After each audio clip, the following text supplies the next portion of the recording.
如果我不来，你准备在这躲到什么时候？不知道。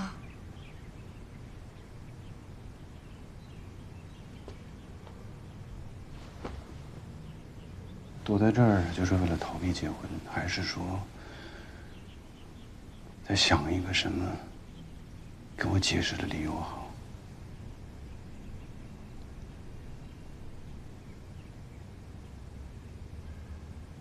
都要。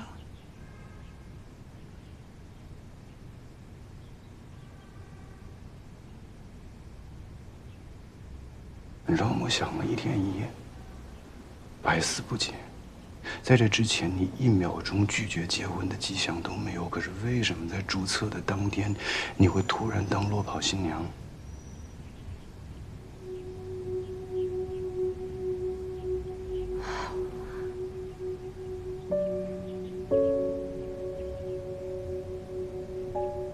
没办法跟你说清楚。那你也必须说清楚。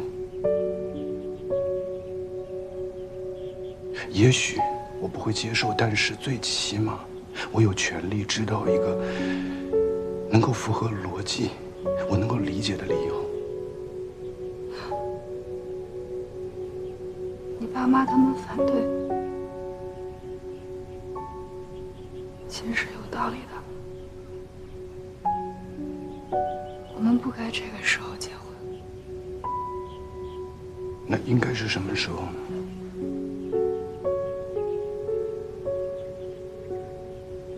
也许再过几年吧，等我们事业还有生活都稳定下来，等他们都接受的时候。而且，你妈同意的那么勉强，你爸也是，到最后一句祝福都没有。我不希望婚礼这么大的事情，到最后搞得大家都不开心。我也不想要一个不被你父母祝福的婚礼。所以你就没有任何征兆的消失了，是因为这个原因吗？难道现在结婚这个事儿是我一个人的意愿，而你是被我的感情绑架了，是可以这么理解吗？不是啊，我心甘情愿的嫁给你，我跟你一样等这一天等了很久。可是为什么在注册当天你会消失了呢？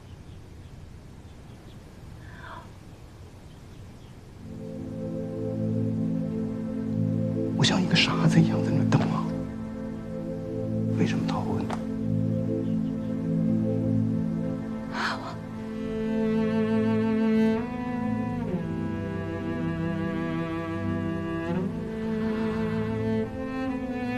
那好，那你告诉我，前一天、前一晚，你上哪儿去了？做了什么？什么也没做，就在家里待着。第2天早上，你平静地吃完了早餐，幸福地去了市政厅，在所有人都不知道的情况下突然消失。你觉得这样的理由合逻辑吗？或者是说你有什么事情在瞒着我？没有。为什么？那我就更不明白了。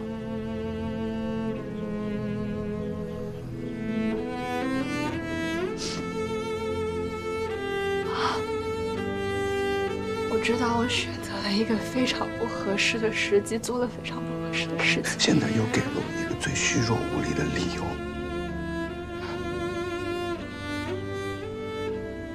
如哲，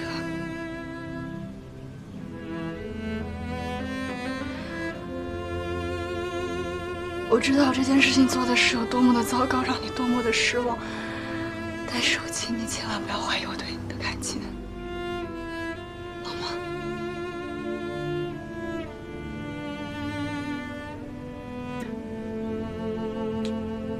是吗？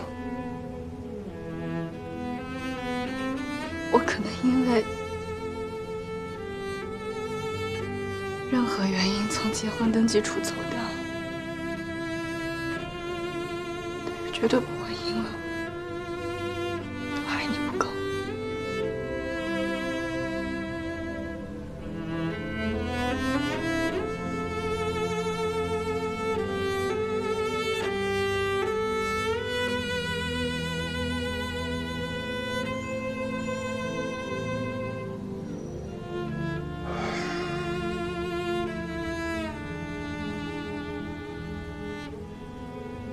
回去。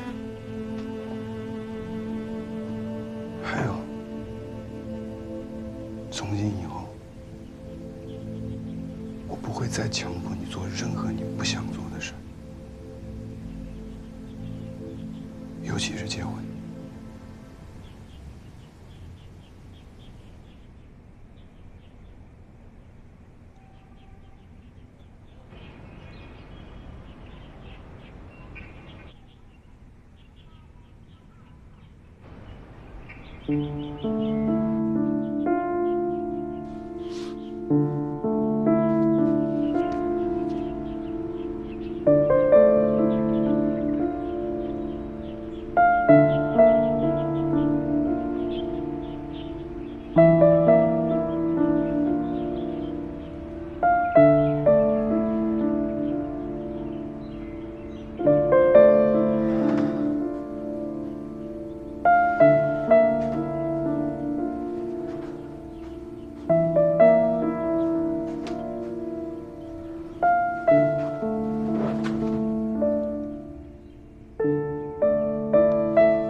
我来，只想问你一个问题。问呗。之前我1分钟都没有设想过这样的状况，即便是我们2个人两地分开了6年。但是，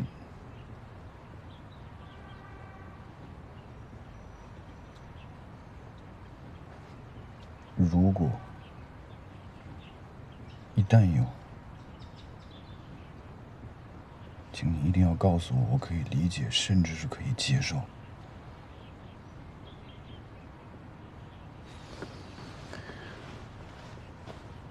苗莹，除了我，你还爱过别人吗？或者是还爱吗？你为什么会这么问？我不该问吗？尤其是在你拒绝和我结婚之后。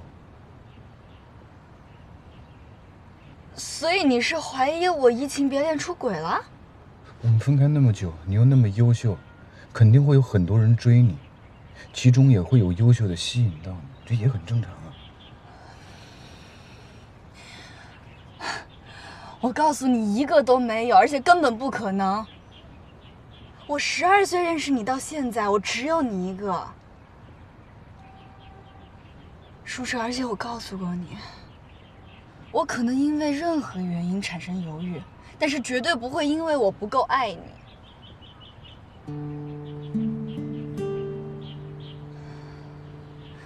而且我们即使分开再久，任何事情都会发生变化，但是唯独我对你的感情是一丝一毫都不可能会改变的。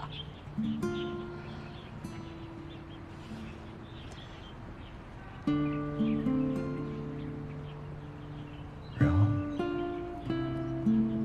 到底是为什么？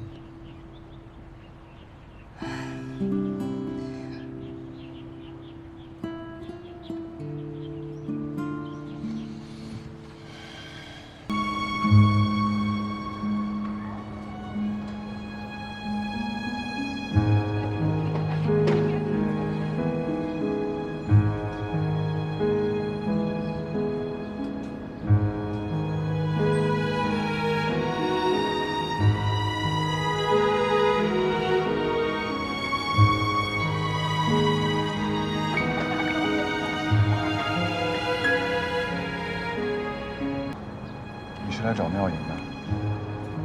没有。那你告诉我，为什么在几天前，他住的汽车旅馆里，你会在那儿出现？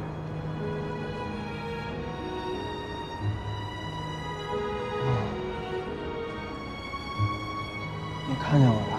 你现在还要说你不是来找他的吗？我确实是为他来的，但我不是来找他的。跟我玩文字游戏呢？你是为他来的，但是你不是来找他的。是不是接下来你还要告诉我，你阻止他结婚，但是往后发生的一切事情，跟你都毫无关系？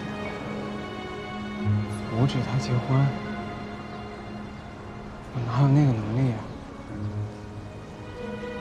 在我们注册之前，你对他说过些什么，做过什么？我什么也没做，我们连面都没见过，他都不知道我。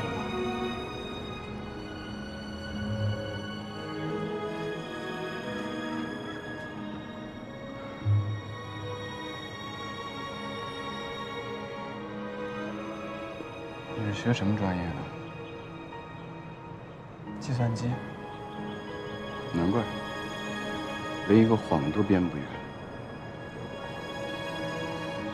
我们查遍了旧金山所有的酒店，才知道妙莹住在那个汽车旅馆。她逃避所有的亲人，唯独只有你知道她在那儿。你还要坚持你们没有见过面的说辞吗？你没来之前，确实只有我自己知道他在哪儿，但那是因为我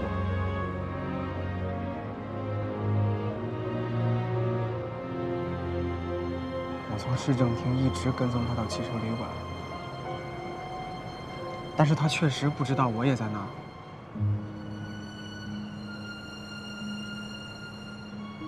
大老远飞到美国，一不见面，二不联系，目睹了他逃婚，一路尾随，在只有你们两个人的那一天一夜里，居然不照面，也不告诉他你来了，直到你跟着他回到了 Standard， 在那儿我发现了你。你相信你自己的说辞吗？告诉我，你来美国到底是干嘛的？我什么也不想干，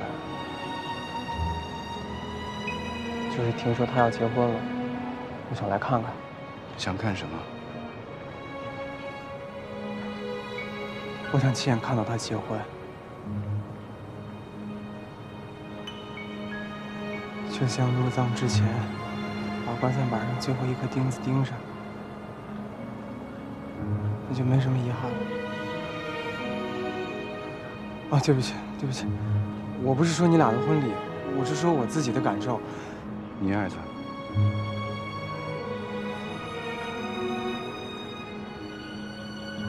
你追了他多久？我没追过他。逗我！4年朝夕相处，你没有追求过他，也没有向他表白过。因为追不追、表不表，结果都一样，没戏。你不会说你一直在单恋吧？各种爱他在心口难开，陪伴他的左右，默默守候。对。你的意思是说你什么都没做？他突然在一夜之间变卦了？难道你觉得他是因为我？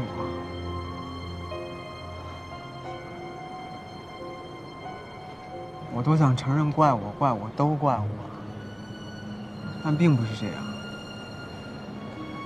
因为他甚至都不知道我喜欢他。你也不用把我当作是你的情敌，因为我连备胎都算不上。回去你回去问问他。问他在美国见没见过明明，他一定觉得你在说火星人。那你能不能告诉我，从市政厅离开之后，一直到汽车旅馆，这一天一夜，妙莹都做了些什么？离开市政厅，他去了海边，在那里有一个大礁石，他在旁边哭了好久。之后就去了汽车旅馆。一直到你来。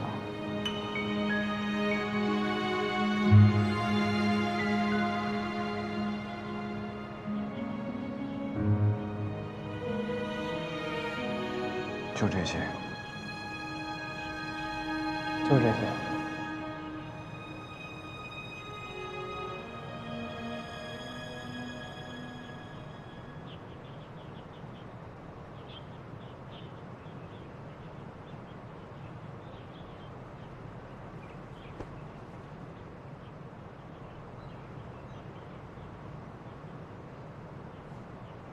其实你根本就没有情敌。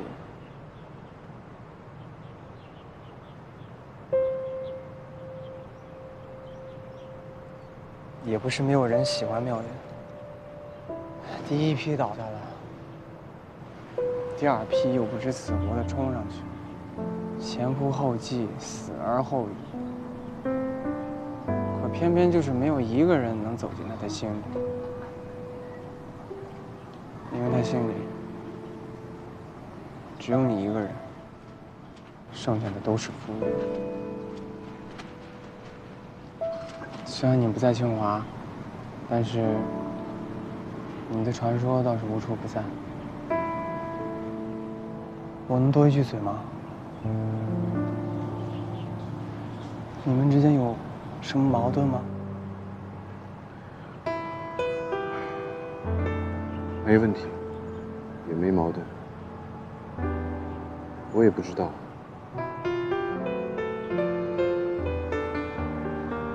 那就奇怪了，有点复杂。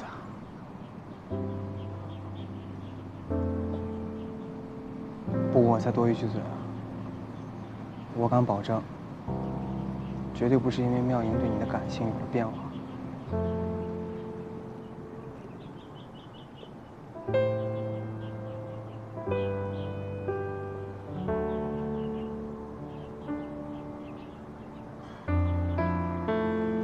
凭什么这么确定？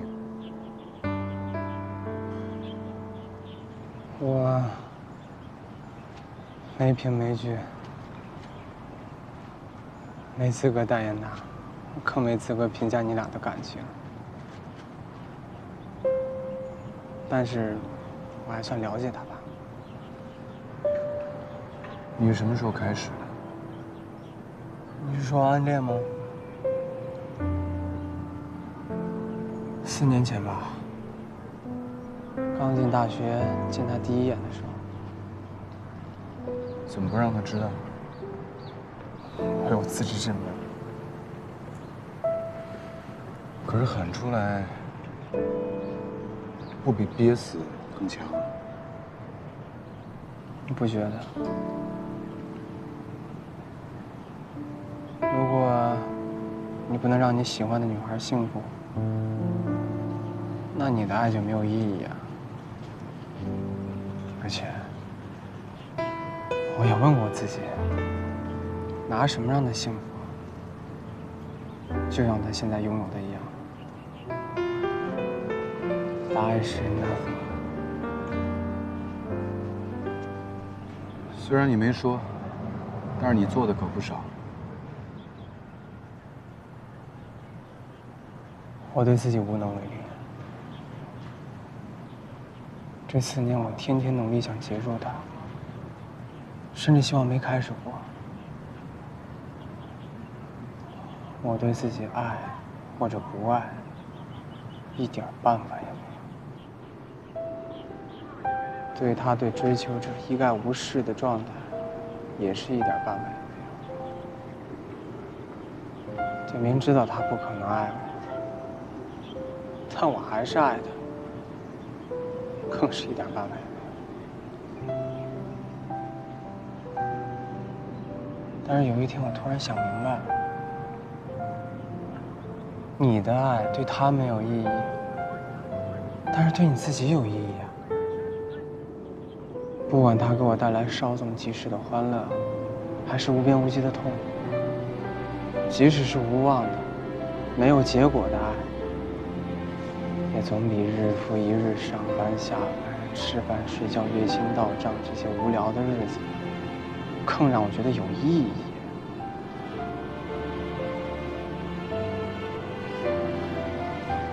爱是我活得最大的意义，哪怕谁也不知道。也许你觉得我可怜，是一个活在 YY 里的抖 M， 但是对我而言，它就是我赖以生存的空气，它是我甘之如饴的糖。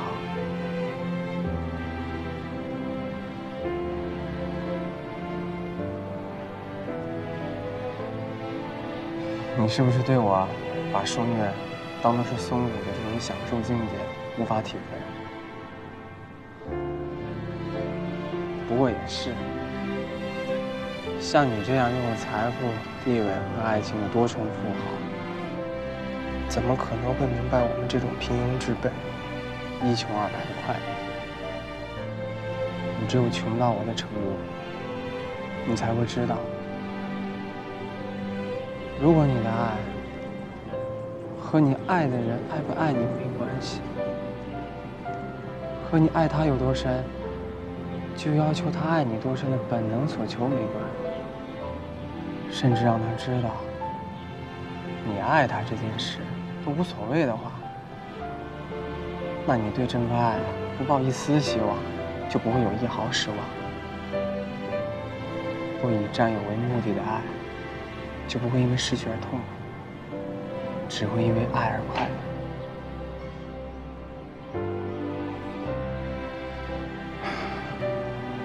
这就是我的爱与你无关。对，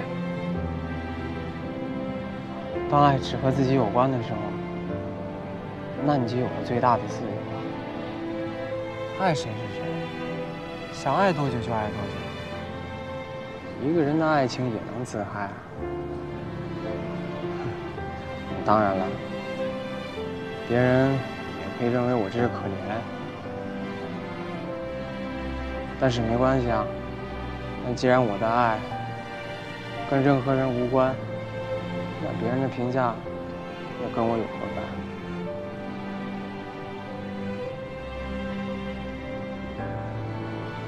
就算爱是一件被你爱的人忽略、微不足道的小事，依然可以成为照亮你自己生活、惊天动地的大事。